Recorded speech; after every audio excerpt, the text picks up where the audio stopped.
Om Sadashiva Samarambam Shankaracharya Madhyamam Asmadacharya Paryantam Vande Guru Param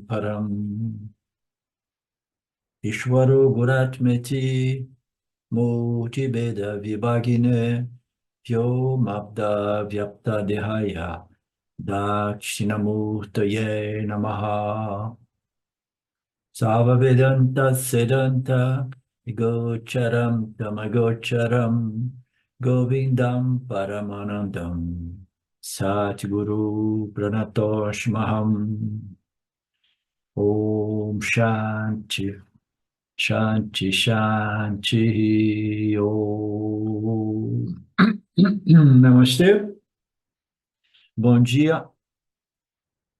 Como nós vimos nas aulas anteriores, né, o Krishna descrevia a natureza de Ishvara, né, neste capítulo 9, e ele está mais focado na natureza superior de Deus, né, no Paraprakriti, ou na natureza nirguna de Deus, que é a natureza nirguna do Atma, que é a natureza nirguna do Jiva Atma.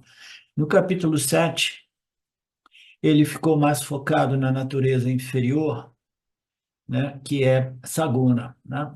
Então, a natureza superior, para Prakriti, é o Nirguna Atma. Portanto, agora ele está mais concentrado nesta natureza superior, que é a que mais nos interessa, porque é aquela que realmente né, é conduzente, né, a esta compreensão da natureza Nirguna do Atma, como o meu próprio Atma, é o que produz, né, ou assim dito, libertação da problemática humana, né, na medida que nós compreendemos a nossa real natureza livre de toda e qualquer limitação inerente a todo e qualquer atributo, né? Qualquer atributo, qualquer qualidade é um elemento limitante, tá? Ah, ah, ele indica também que a ignorância, somente a compreensão da natureza superior, a natureza nirguna de Brahman, irá resolver a problemática do samsara, né? A problemática do samsara é devido à ignorância da natureza superior, da real natureza, né? Daquilo que é o Atma, daquilo que é o ser, daquilo que somos todos nós, né? Então, a ignorância da realidade, da natureza, da real natureza do Senhor, né? É a causa do samsara, né? Então, essa ignorância a respeito dessa natureza superior é dita ser a causa real do samsara. Então, nós temos que iniciar quase que invariavelmente compreendendo a natureza inferior de Deus, né? E gradualmente, né, gradativamente, a gente cresce até que estejamos qualificados para seguir a lógica apresentada nos Upanishads e compreender a natureza superior, a natureza nirguna de Deus, né? Por quê? Porque tudo aquilo que é saguna, o que é saguna? Né? Saguna é aquilo que é configurado, ou desenhado, né? Ou sobreposto, ou projetado com base nos gunas de Maya, nas energias de Maya, né? Então, tudo que é saguna existe, né, dentro do âmbito de Maya. Em Maya, quando ele projeta este universo, o primeiro elemento que ele tem que projetar é o que? É o elemento primário, que é o espaço. Você não consegue projetar o cosmos com todos os universos sem que você tenha um container, né? Um espaço, né? Você precisa do espaço para acomodar o universo, né? Então, ele projeta o espaço. Aí, no momento que ele começa a projetar objetos, né, configurados através das suas energias, gunas, né, na medida que os objetos surgem, aí imediatamente nós temos esta aparente, né, configuração do espaço e do tempo, né? O espaço no qual objetos aparecem e esses objetos nos dão uma sensação de tempo e de espaço, tá? Então, o problema é que a natureza superior de Deus é o único princípio que está além de Maia, além do espaço e tempo, que é a sobreposição produzida por Maia, né? Se a gente se apega a qualquer coisa dentro do âmbito de Maia, né, a gente estará sujeito à temporalidade de Maia. Por quê? A lei mais fundamental da projeção de Maia e Shuara é a temporalidade. É um limitante enorme. Tudo que aparece desaparece, tudo que nasce envelhece e morre, né? Então, esta temporalidade é sinônimo de mortalidade, e o Swami está dizendo aqui que a imortalidade somente é possível na medida que nós compreendemos a natureza nirguna do Atma, a natureza nirguna de Brahman, a natureza nirguna do Jiva Atma, né? Somente a imortalidade como realidade só é possível na medida que nós compreendemos a natureza nirguna do Atma, aquilo que é o mais invisível do invisível, o mais sutil do sutil, o mais pervasivo do pervasivo, aquilo que é livre de toda e qualquer qualidade, propriedade ou atributo. Gente, se a gente compreende isso, a gente é livre de todo e qualquer processo de mudança. Mudança implica temporalidade. Somente a realização da minha natureza imortal será possível se eu realmente compreender a minha natureza para Prakriti. Você estará lidando com tudo aquilo que existe dentro do âmbito do espaço-tempo. Você irá permanecer apegado a todos os objetos do espaço-tempo, né? Que tudo isso é aparaprakriti, é de natureza aparaprakriti, é de natureza energia, matéria, e tudo que aparece desaparece sem oferecer nenhuma estabilidade ou segurança. Então, tudo isso ocorrendo dentro do espaço está no reino de Maya, e qualquer coisa que exista dentro do reino de Maya está sujeito a quê? A insegurança, a instabilidade, oscilação, mudanças, né? Nascimentos e mortes, crescimento, metamorfose, decadência, velhice, perecimento, morte. Isso é o que existe no âmbito do reino de Maia, no qual tudo aparece e desaparece, né? E no processo envelhece antes de desaparecer. Portanto, a menos que um indivíduo cresça, um buscador cresça para se tornar um buscador da natureza real de Deus, a natureza real do Atma, a natureza livre de atributos, nirguna, né? A menos que essa pessoa busque isso, né? Ela continuará a ser um samsari. Então, de novo, esse conceito do samsari. Não, não, não, eu não sou um samsari, porque eu estou buscando a natureza de Saguna, Ishvara, Saguna Brahman. Tudo bem, você não é um samsari materialista, mas você é um samsari religioso, tá? Porque você está buscando coisas como modo de se sustentar, se apoiar, se resolver dentro do âmbito do reino de Maya. Maya produz Saguna, Saguna Criador, a criatura e a criação. Se apoia no Saguna Criador, ótimo, é melhor se apoiar no Saguna Criador do que se apoiar na criação. Mas ainda assim, isso é samsara. Que tipo de samsara? Que tipo de samsara isso faz de mim? Faz de você um samsari religioso espiritual. Ok? Samsari religioso espiritual. Você quer ser o quê? Um asamsari. Amsamsari é aquele que não é um samsari, que não se apoia em nada que não seja Nirguna Brahman, Nirguna Atma, né? Paraprakriti, a natureza superior do Atma, que é a natureza de tudo, portanto, que é a minha própria natureza. É por isso que nos Vedas dizemos que até mesmo uma pessoa religiosa que realiza rituais e cerimônias, né, e que é interessada em lokas superiores, mesmo quando naquelas locas elas se enquadram num espaço sutil, né, que é dentro do âmbito, dentro do reino de Maya ou Mithya, tá? Tudo isso é Maya, tudo isso é Mithya, como nós sabemos.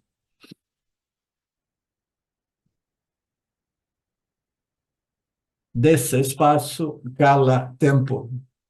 Tudo que existe dentro do temporal, né? A gente diz, eu vou para uma dessas locas celestiais e depois eu tenho que descer e voltar para cá. Então, existe tempo naquelas locas? Sim, existe tempo, existe espaço, é tudo no âmbito do reino sutil, mas ainda assim o tempo e o espaço estão ali. Ah, se tem tempo e espaço, eu sei que é o reino de Maia, e Maia é aquilo impermanente, né? Temporal, e uma libertação ou um punho, uma satisfação intermitente ou temporal, ela não é realmente uma satisfação, uma libertação satisfatória, né?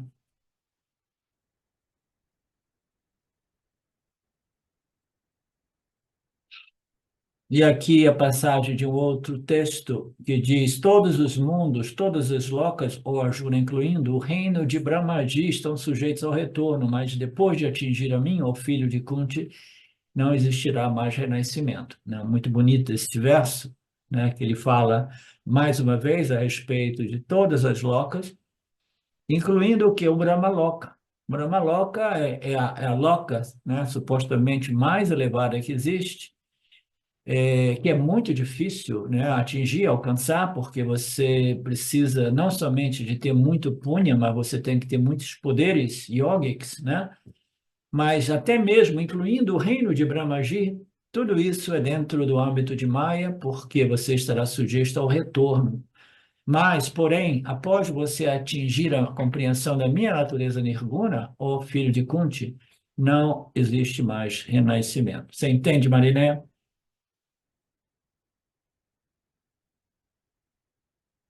Então, me diga, por que não, supostamente não existe mais renascimento, uma vez nós tenhamos atingido a compreensão da natureza nirguna de Brahman como idêntica à minha natureza nirguna Atma? Por que não teria mais renascimento? Quem é que pode me explicar?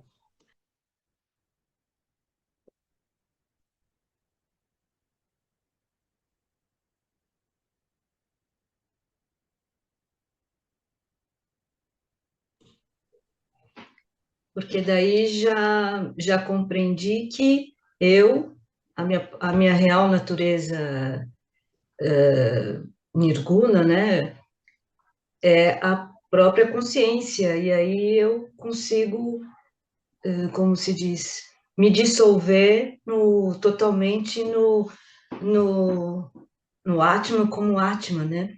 E a parte inferior também se dissolve em Mitya, seria isso?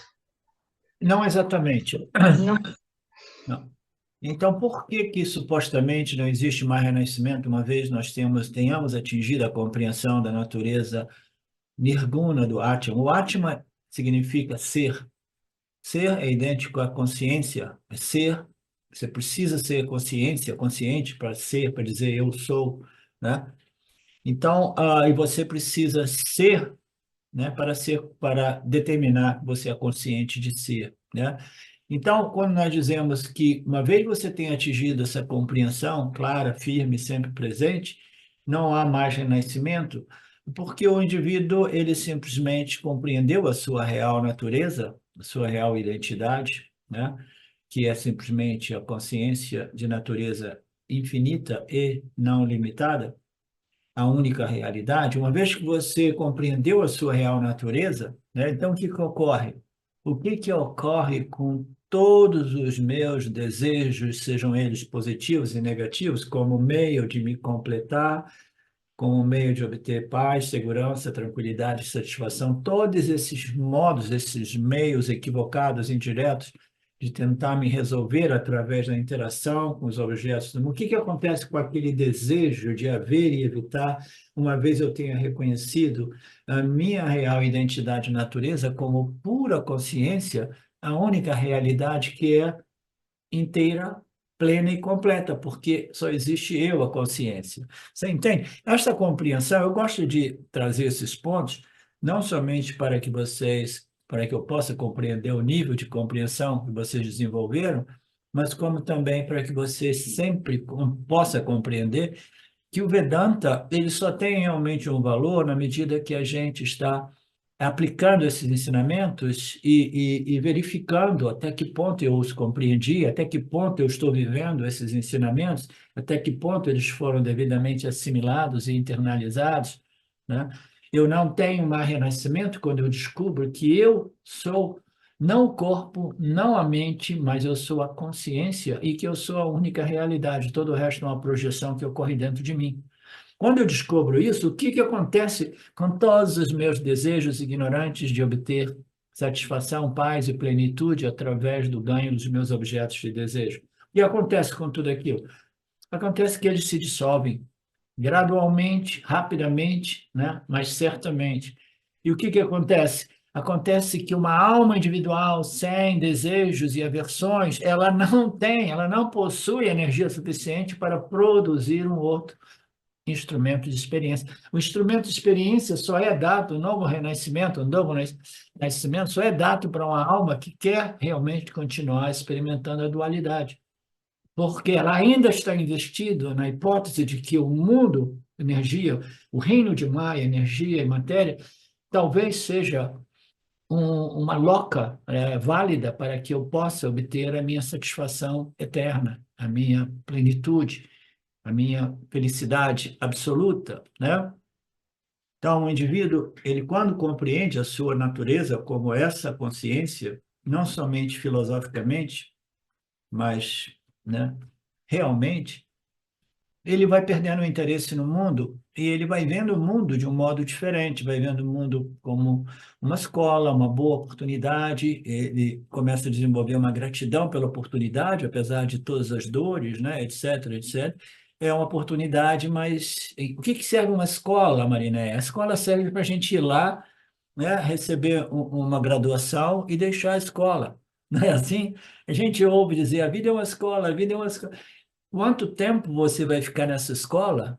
A não reencarnação, a suposta dissolução da alma individual em Brahman como Brahman, ocorre quando você tem a graduação, pega o seu diploma, e aí você não pode dizer, não, mas eu quero voltar porque eu não quero sair da escola. Entendeu? A escola serve um propósito.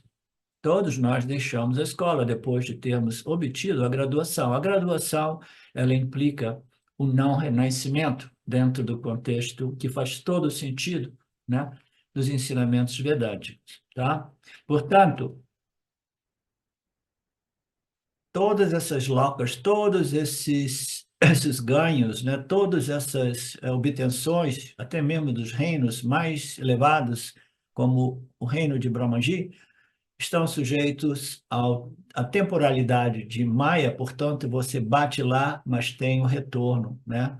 Mas depois de você atingir a mim, né, a compreensão da minha natureza nirguna, você não irá mais renascer, porque você reconhecerá que você não precisa mais realizar desejos para se completar. Por quê? Porque você é de natureza não dual, portanto, você é inteiro, pleno e completo.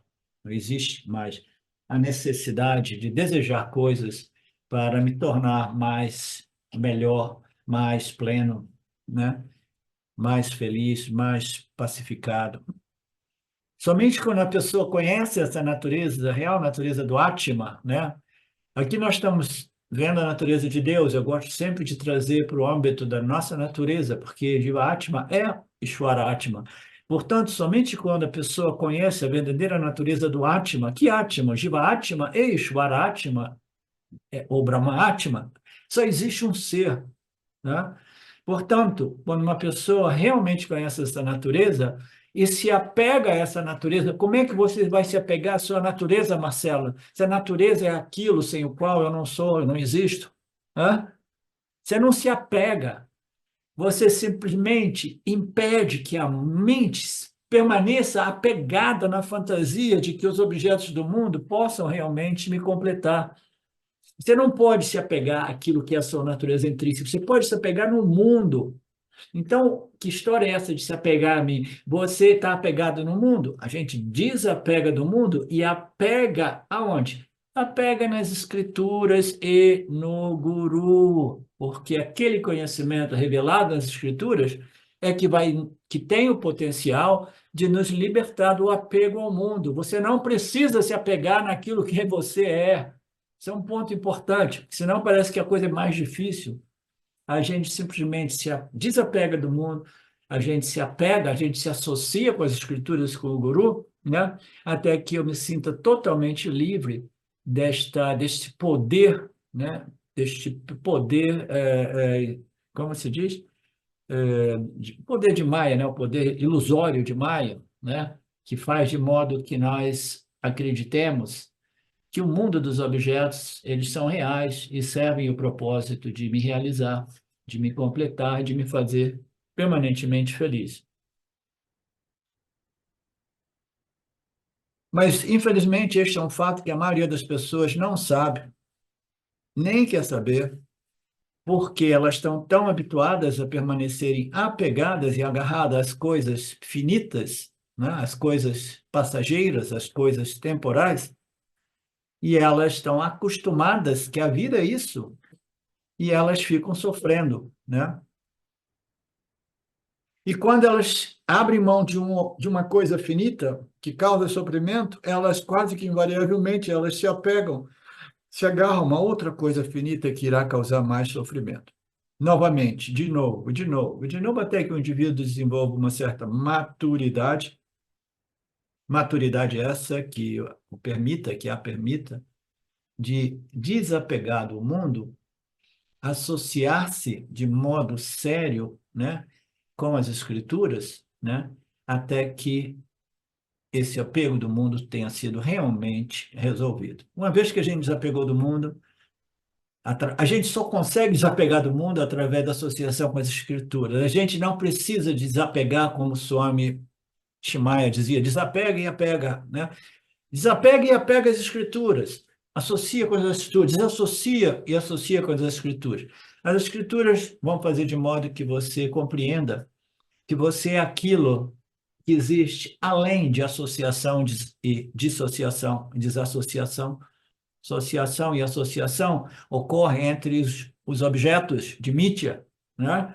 Mas não entre Satya e Mitya. Por isso que a gente diz, Satya é a Sangha, o livre de associação,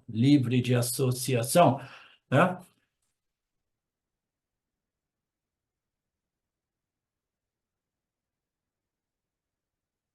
Portanto, a ignorância da real natureza nirguna do Atma é a causa do sofrimento do samsara. Então, no versículo 12 em diante, até o verso 19, Krishna fala. Agora ele vai mudar um pouco o assunto, ele vai começar a falar sobre o quê? Os tipos de pessoas, né, que possuem a qualificação para se livrar do samsara, desassociar do mundo e permanecer livre do mundo, embora ainda interagindo com o mundo. Ele começa a falar os tipos de personalidade, de caráter, de qualificações das pessoas que conseguiram diagnosticar o problema, né? E que esse problema é o problema não de, não, tá faltando um objeto que realmente vai me realizar, está faltando uma experiência que vai me estabelecer numa felicidade constante e eterna. Não, eles diagnosticaram o problema não é uma experiência transcendental, né? A questão, né, o problema realmente é a ignorância da minha real natureza. Eles diagnosticaram devidamente o problema, diagnosticaram devido ao quê? Devido à púnia espiritual. Púnia espiritual vai desenvolver méritos tais que o indivíduo vai se sentir, né, quase que inconscientemente, subconscientemente, atraído às escrituras, a vida vai conduzindo o indivíduo, quando o indivíduo vê, ele está associado com o Vedanta. Aí a maioria das pessoas se associam, desassociam, se associam, desassociam, permanecem divididas, entendeu? Não, eu me associo com as escrituras, mas me associo com o mundo. Eu gosto de ambos, de Sati e Mitya, eu permaneço investido em ambos. Aí você vê as pessoas desaparecem do Vedanta Brasil, né? Aí de vez em quando elas aparecem de novo. Aí elas brigam com o professor, brigam com a escritura, brigam com o Ishvara, desaparecem, aí voltam de novo, né? Então, as pessoas vão crescendo, vão diagnosticando o problema até que elas compreendam que somente através do autoconhecimento, como exposto nos Upanishads, a problemática do samsara pode ser resolvida. Somente Jnana, o autoconhecimento, é a solução. E o problema é que para obter o Atma Jnana, eu preciso de qualificações, diversas qualificações são necessárias, né? As quatro qualificações, a primeira é o primeiro D, a discriminação, né? O segundo D é a despaixão, ou não apego, né? O terceiro D são as disciplinas, né? São 6 disciplinas que o indivíduo precisa, né, obter. Antes dele controlar a mente, ele precisa controlar outros aspectos do complexo corpo-mente, né? Ele tem que controlar os órgãos da ação, os órgãos de recepção, né? Eles têm que observar o Dharma constantemente para não pisar na bola, não escorregar, né, nas curvas, né? E eles precisam de praticar sadhanas espirituais, através da compreensão de que o mundo da matéria, do dinheiro, do poder, do prestígio, da fama, da beleza jamais irá me satisfazer. Eles vão desenvolvendo outras qualificações, como titiksha, uma paciência, uma tolerância, né, a respeito das dores experimentadas no mundo. Ele se tornou uma pessoa, né, discriminativa, que está desenvolvendo a despaixão, o não apego, e por isso ele, naturalmente, ele chegou lá porque ele observa diversos aspectos inerentes a uma alma madura, entre elas, né? A paciência, a tolerância e a capacidade de sofrer as dores que são inerentes à experiência humana sem ficar choramingando, reclamando, brigando, e culpando alguém, culpando algum lugar, né? Isso é simplesmente tiksha, maturidade capaz de compreender que eu não preciso de me vitimizar, não preciso de acusar ninguém. E depois dessas disciplinas que devem ser desenvolvidas, entre elas a fé, a confiança nas escrituras e no guru, né? O foco e a concentração que é obtido através do Upasana, né? Aí nós chegamos a um outro aspecto de qualificação, de característica de uma alma madura, que é um desejo intenso pela libertação, um desejo intenso pela verdade que liberta, né? Não uma verdade acadêmica, filosófica, mas uma verdade devidamente assimilada e internalizada, né? Mumukshutva, desejo ardente, desejo intenso pela verdade que liberta. Esta é a meta do indivíduo, né? Eu tenho que, então, seguir o quê? Karma Yoga e o Upasana Yoga, né? É inevitável para me desenvolver todas essas qualificações. Eu preciso de ser um bom Karma Yoga, a menos que eu já tenha sido um grande Karma Yoga em nascimentos anteriores. Mas, em geral, nós precisamos de compreender a natureza do Saguna Atma, do Saguna Deus, do Saguna Ishvara, compreender as leis e princípios deste Saguna Deus aparente, que regem esta ordem aparente chamada Mitya, né? Compreendendo tudo isso, eu, o Jiva aparente, vou interagir neste mundo aparente de modo a desenvolver o quê? Mais Sattvaguna aparente, nesta mente aparente, porque este Sattvaguna aparente é que me dará a possibilidade de compreender aquilo que é a realidade absoluta, que é a consciência que brilha, se tornando, né, a consciência humana, a consciência refletida, né? Portanto, após eu ter desenvolvido essas qualificações, eu, eu redirecionei o curso da minha vida. Por quê? Porque méritos kármicos, espirituais, né? Eu passei pelo Karma Yoga, passei pelo Passana, cheguei às escrituras do Vedanta, cheguei às escrituras do Upanishad, tive o mérito de encontrar um professor competente, um professor que realmente se beneficiou de tudo isso e sabe diretamente o poder desses ensinamentos. E aí você tem que admitir, ok, se tiver faltando algumas qualificações, eu não vou rejeitar o Vedanta e o professor, eu vou admitir que está faltando algumas qualificações, tá? Somente então eu vou poder entrar no Jnana Yoga dos Upanishads com uma grande possibilidade de sucesso e obter o Atmayana. E por meio disso, eu vou, né, simultaneamente remover a ignorância a respeito da minha real identidade, e é assim que nós nos libertamos da problemática do samsara. Swami nos lembra de uma outra passagem, de um outro texto, ah, que eu não conheço esse texto. Arjuna, existe apenas um entendimento claro neste campo. No entanto, o que é isso aqui? O Gita, É o Gita, capítulo 2. Sim.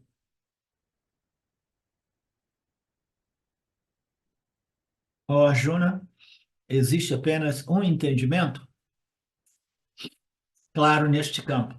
No entanto, as noções daqueles sem clareza são muito ramificadas e infinitas. É incrível. É incrível, incrível, incrível as ramificações daquilo que é dito ser espiritualidade, né? Que são, no máximo, alguns fragmentos de conhecimento espiritual misturados, diluídos numa montanha, né? Proporcionalmente, 10% para 90%, uma montanha de ignorância espiritual. Eles fazem uma sopa, um coquetel. Por quê? Porque não tem clareza, né? São muito ramificadas, infinitas, entrelaçadas. Essa ignorância espiritual é uma coisa incrível, incrível, incrível. Quanto mais você cresce espiritualmente, e a propósito, o desenvolvimento espiritual, né, do Jivatma, ele pode ser dito e- e- ser iniciado num outro nível, né, a partir do autorreconhecimento, a partir do autoconhecimento. O autoconhecimento abre uma dimensão no qual o crescimento é ainda mais rápido. O desenvolvimento, o processo de purificação, o processo de desenvolvimento de sabedoria espiritual vai explodindo na mente do Yanni, tá? Então é um processo que não termina com autoconhecimento, mas de certo modo inicia num outro nível, num outro estágio, a partir do autoconhecimento. Então, o professor, uma vez eu ouvi o Swami Paramartananda dizendo uma coisa muito simples, que nem todo mundo quer admitir. O James não admitia isso, entendeu? Mas ele disseram assim, porque as pessoas dizem, Swamiji, você agora, os seus ensinamentos estão melhores, entendeu? Agora eu começo a compreender o Vedanta porque os seus ensinamentos melhoraram, você se tornou um professor melhor. Aí ele diz assim, mas será que o professor que se tornou melhor ou o aluno que se tornou mais qualificado? Né? O James costumava dizer, não, o meu ensinamento sempre foi perfeito. Vocês é que estão crescendo. O Swamiji falou assim, ambos. O professor está melhorando e o aluno está melhorando. Ambos estão melhorando. Você entendeu? Porque o professor, em sua configuração corpo-mente, também é um fluxo em modificação. Não existe limite para desenvolvimento de sabedoria espiritual, não existe limite neste processo de elevação ou purificação da alma individual, tá? Então, quando eu vejo as coisas que existem por aí, as coisas que as pessoas mandam para mim, as coisas que as pessoas me dizem, mas é uma confusão, uma falta de clareza e a ramificação, entrelaçamento, mas é uma coisa quase impossível de você fugir, sair, entendeu? Do entrelaçamento desta rede do samsara. É uma coisa incrível. Aqui ele coloca a confusão daqueles sem clareza são muito ramificadas e infinitas. E ontem nós falamos de uma coisa muito bacana, a aula de ontem foi muito boa, principalmente a segunda parte, e a gente falou sobre o fato de que em qualquer relacionamento humano, né, a dificuldade é você manter um equilíbrio, porque ambas as partes estão em modificação. Então, você tenta, né, ajustar as mudanças de modo que elas possam permanecer compatíveis, porque senão, né, não existe mais uma base na qual um relacionamento possa ser realmente bem estabelecido, né? Uma pessoa está crescendo muito, a outra pessoa está declinando, acabou o relacionamento. Uma pessoa está crescendo muito, a outra está crescendo pouco. De repente, sim, o mais sábio tem que ter a condição de, ainda assim, permanecer naquele relacionamento, desde que seja um relacionamento que não perturbe muito a mente do outro, né? Que não seja muito danificante, né? Mas o que eu estou querendo dizer aqui é que as pessoas,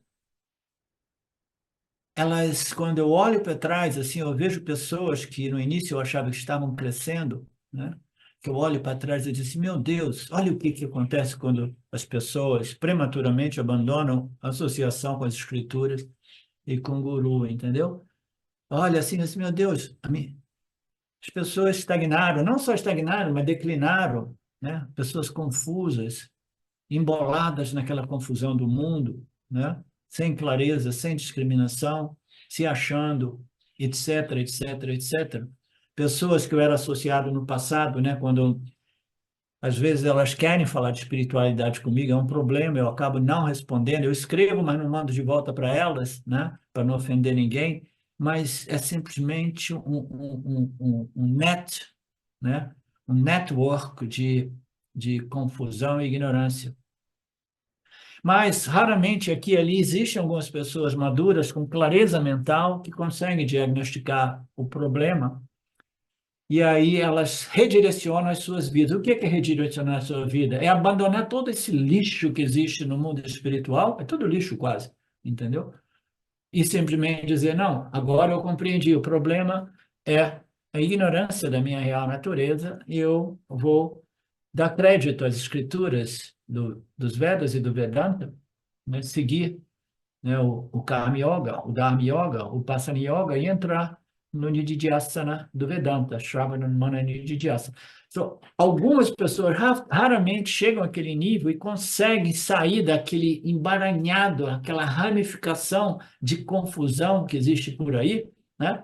E veem as coisas mais diretamente, claramente. É tão simples você ver que a causa somente é a auto-ignorância, a convicção equivocada de que eu sou corpo-mente, mas as pessoas não conseguem realmente ver aquilo como um diagnóstico válido.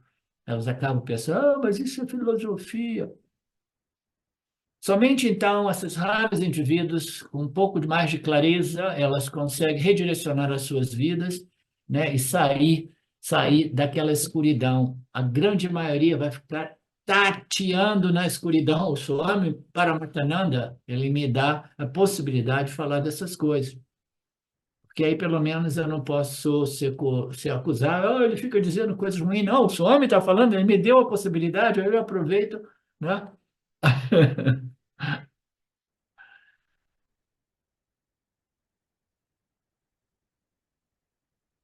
Ah, o professor é negativo, fala de coisas ruins. Essas pessoas confusas, sem discriminação, elas não sabem exatamente o que elas querem. Elas acham hoje que um objetivo é isso, o outro, demande é um outro, amanhã ela está perdida entre dois, três objetivos, né? E elas jamais vão se satisfazer, mesmo que elas tenham sucesso em obter alguns, ganhar alguns desses, realizar alguns desses objetos de desejo. Elas vão substituindo um objeto de desejo por um outro, e aí aqui e ali tendo sucesso, fracasso, mas nunca encontrando a satisfação. São pessoas perdidas, perdidamente confusas. Krishna falou sobre essas pessoas azaradas, confusas e infelizes no versículo 12. E por que elas estão confusas? Falta de discriminação, falta de clareza, né? Uma mente sob a influência de muito Rajoguna, muito Tamoguna, sem clareza, vai ficar perdida no mundo sem ver a luz e saber como direcionar a sua vida até você encontrar a luz na saída do túnel do samsara. Elas não conseguem. Se elas veem a luz aqui, aí daqui a pouco elas veem uma luz falsa ali, uma luz falsa aqui, ele fala, mas qual a diferença? Isso aqui, dizem que isso é ouro, dizem que é bijuteria, mas ambos são brilhantes, né? Luminosos, né? Tateando na escuridão, sem nenhuma possibilidade de encontrar o caminho da luz.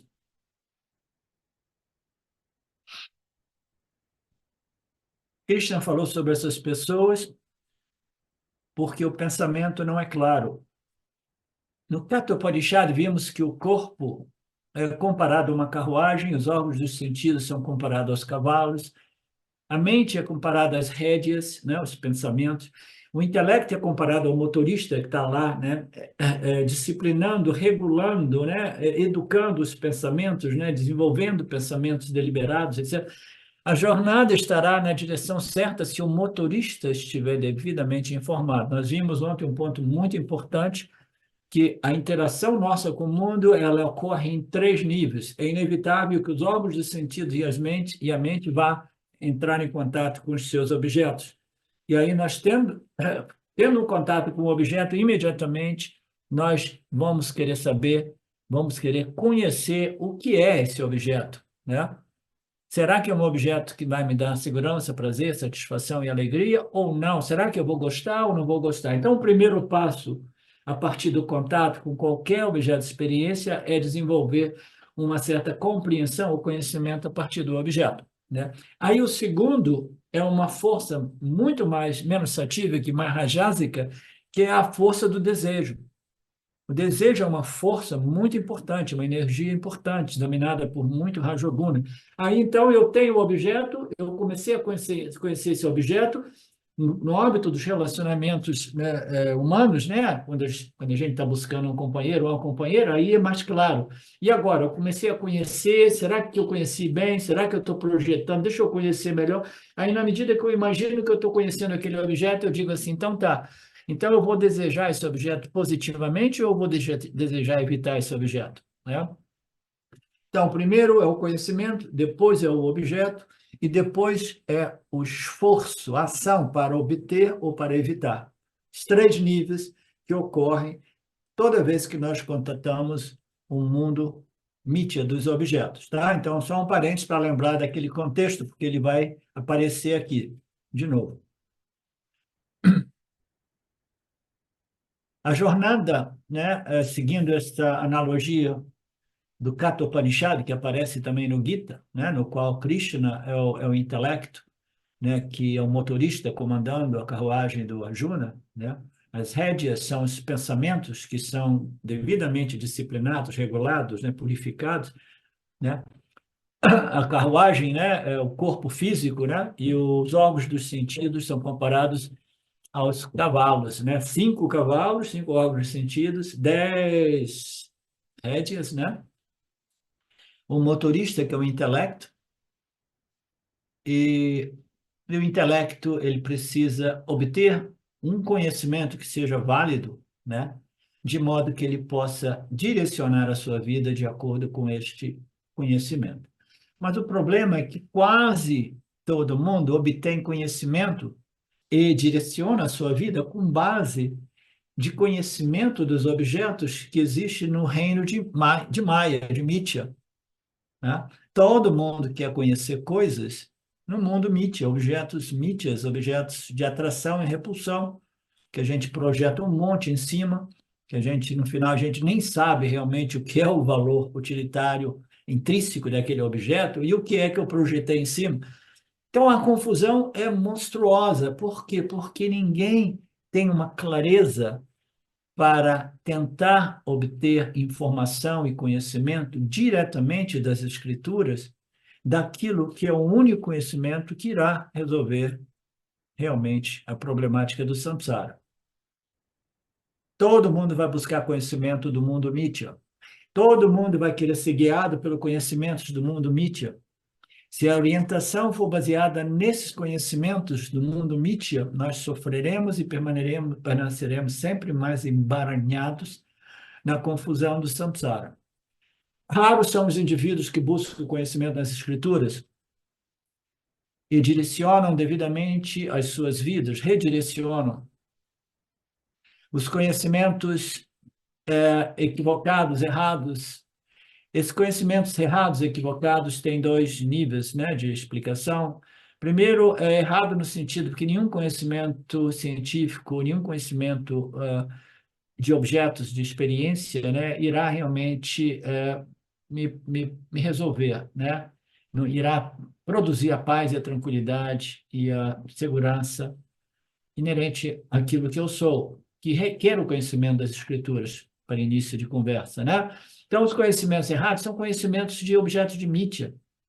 Se você direciona a sua vida com base nos conhecimentos dos objetos mítias que existem no âmbito do espaço e tempo, você vai o quê? Vai desenvolver desejos equivocados do ponto de vista que nenhum daqueles desejos vai te satisfazer. Então, você começa estabelecendo conhecimentos de mítia, desenvolvendo desejos por objetos de mítias, né? E os resultados é o quê? Mais sofrimento no samsara. Porque você está buscando em mítia, no samsara, aquilo que só existe na sua real natureza como Satya. Você entende, Cardoso?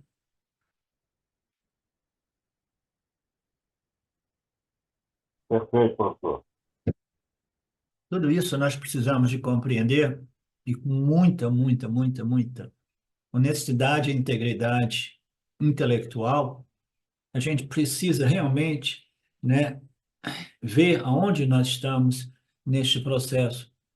O quanto mais frequentemente ou não, eu ainda faço escolhas por objetos, conhecimento de objetos de mídia, experiências de objetos de mídias, desejos por objetos de mídias e ações que buscam a realização desses desejos dentro do âmbito de mídia, o quanto frequentemente, apesar de eu saber que nada disso irá me completar, irá me resolver, irá me pacificar, o quanto ainda eu sou vítima da ilusão produzida por Maya. Esses ensinamentos não são teoria, não são filosofia, não é uma exposição acadêmica.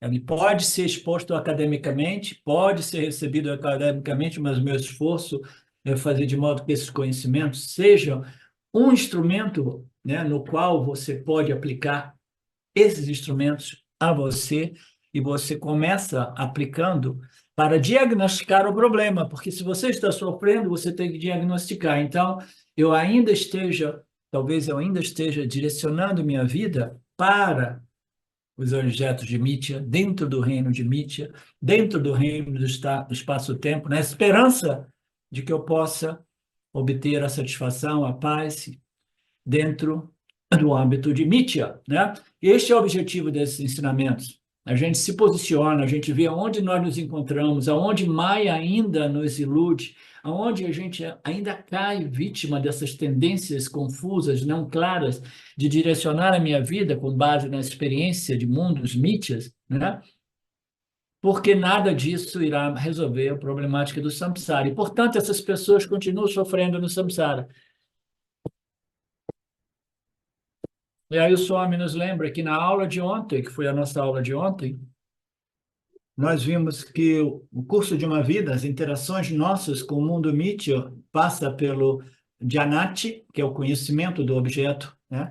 Depois o conhecimento irá produzir um desejo de haver ou de evitar, Ichati, e Yatati é a ação ou esforço para obter ou evitar. Você entendeu o objetivo, isto é, Jnati. O desejo é aquilo que permite a você, de mais tarde, colocar uma ação, um esforço para obter isso, né? Então, o que é mais fundamental aqui é se o desejo, se o conhecimento não for o conhecimento correto, todo mundo quer a felicidade. Todo mundo está buscando a felicidade. O objetivo de todo mundo é remover esse elemento sofrimento psicológico humano e viver uma vida feliz. Todo mundo busca a felicidade, ninguém faz nada que não seja para obter a felicidade. Então, nós entramos em contato com diversos objetos e experiências na esperança de encontrar um objeto que produza esta felicidade, né? Então, quando nós encontramos um objeto que produz esta felicidade, né, eu começo a desejá-lo. E quando eu desejo, mais cedo ou mais tarde, eu começo a agir em direção à realização daquele desejo. Mas se fundamentalmente o meu conhecimento é equivocado, o meu desejo será equivocado e as minhas ações serão equivocadas no sentido de que eu vou permanecer preso no samsara, porque eu não compreendi o que é realmente, né, aquilo que eu estou buscando. Eu estou buscando a felicidade, mas a felicidade não se encontra no âmbito do reino de Maya, no mundo dos objetos de experiência. A felicidade existe na minha natureza intrínseca como consciência infinita e ilimitada. o único porto seguro, né, em relação à situação do Jivatma, que interage neste mundo, no mundo no qual todo mundo sofre, né, e que a grande maioria das pessoas até acredita que não seja possível você viver sem sofrer, né? Às vezes eu falo sobre o modo qual pessoas projetam coisas em mim, coisas que eram a minha experiência, né, 20 anos atrás, etc., 10 anos, 15, mas que há muito tempo não é parte da minha experiência, porque as pessoas não têm realmente uma confiança nas escrituras, a tal modo que elas decidam, né, desinvestir do mundo, né? Elas permanecem investidas, não? Eu desconecto a fantasia, né, de querer obter a felicidade no mundo e eu me conecto com as escrituras. Você precisa ter muita confiança nas escrituras, ter confiança de que o autoconhecimento é possível e que a libertação do samsara é possível, né?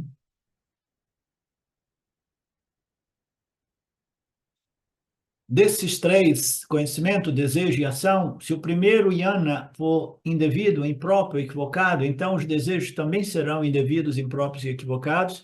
Se os desejos forem indevidos, impróprios e equivocados, as suas ações também serão indevidas, impróprias e equivocadas. E quando você coloca ações ou esforços impróprios, indevidos e equivocados, os frutos dessas ações não serão aquilo que você gostaria de ver. No Bradaranyaka Upanishad, é dito que este Atma é realmente Brahman.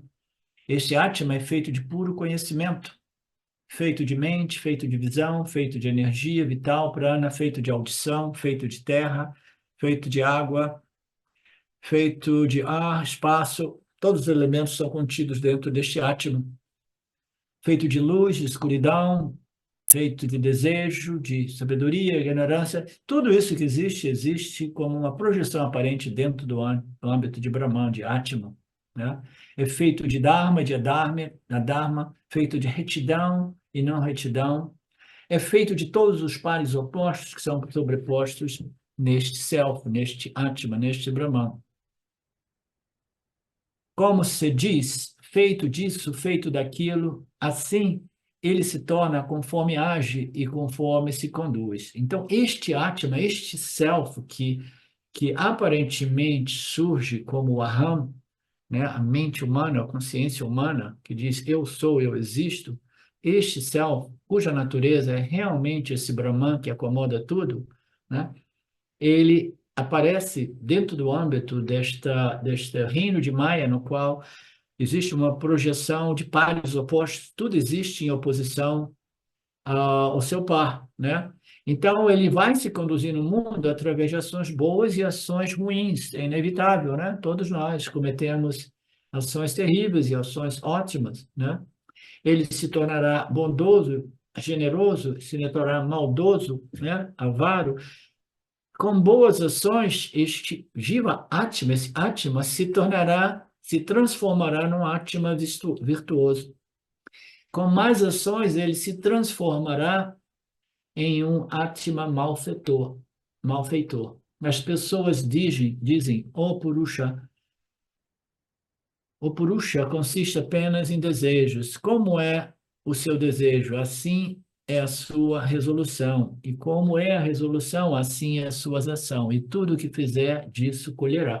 Então, é uma passagem do Bradharanyaka Upanishad que fala sobre essa passagem do Gita, no qual o indivíduo, né, ele vive neste mundo, ele desenvolve contato com os objetos, e depois ele obtém desejos, e dependendo de como seja o seu desejo, assim será a sua resolução, né? Assim será a sua conduta, a sua vida, e assim como será a sua resolução, será a sua ação, e assim como será a tua ação, tudo que ele fizer, ele disso colherá, né? Então, parece, né, mostra, né, este contexto no qual o Jiva interage com o campo, movido por suas vasanas, né, sempre com a possibilidade de desenvolver vasanas fundadas neste conhecimento das Escrituras, né, que é o conhecimento que nos conduz à libertação do samsara, de modo que ele possa obter desejos superiores, né, conhecimentos superiores que produzem desejos superiores, que produzem ações superiores, que produzem frutos superiores, ok? Em Bradharanyaka Upanishad, isso é apresentado lindamente. Krishna também diz que essas pessoas confusas têm conhecimento errado, desejo errado, esforço errado e colhem resultados errados. Ok. A gente faz uma pausa de 5, de 10 e a gente já volta. Om Purnamada Purnamidam Purnamudachyate Purnasya Purnamadaya Purnameva Vashishyate Om Shanti Shanti Shanti Om Namastê. Olá, queria trazer aqui para vocês o quanto eu tenho me beneficiado dos ensinamentos do Vedanta. Esses ensinamentos do Vedanta, eles mudaram a minha vida, o meu estilo de vida, né? A partir de uma compreensão sobre Jagata, o mundo, sobre essa pura inteligência, Ishvara, sobre o Jiva, né? A mente, o funcionamento, sobre a aplicação do Karma Yoga diariamente na vida, o quanto isso beneficia a purificação da mente, né? Para poder daí acessar aquilo que é mais valioso. Aliás, eu diria sem valor estimável, inestimável, né? Uma riqueza profunda, que é a compreensão sobre os ensinamentos de Satya, a consciência, a existência ilimitada que sou. Bom, eu sou uma aluna de Vedanta, desse grupo, Vedanta Brasil, que iniciei a jornada, estou no começo da jornada, mas essa jornada seria impossível sem o apoio diário de um professor qualificado, o professor Arlindo Nagar, nosso professor, que dedica a sua vida, que dedica as batidas do seu coração exclusivamente para o ensino do Vedanta. Ele gosta de usar a frase o coração que se doa recebe. Então ele é esse coração que doa. E aí a minha pergunta e o meu convite é: e você? Tem se beneficiado também dos ensinamentos, da compreensão, da clareza desses ensinamentos que são trazidos para nós? Sim? Se sim, o coração que doa recebe. Então o convite é: se você se beneficia, você pode também fazer uma doação. Essa doação, ela é necessária, apropriada, para a manutenção, né, desse ensinamento vivo diariamente para nós. E é um convite para que a gente possa nutrir esse grupo com o dar e o receber. E se você se beneficia, tenho certeza, qualquer valor mensal é suficiente. É o valor que o seu coração sentir, mas é um valor apropriado.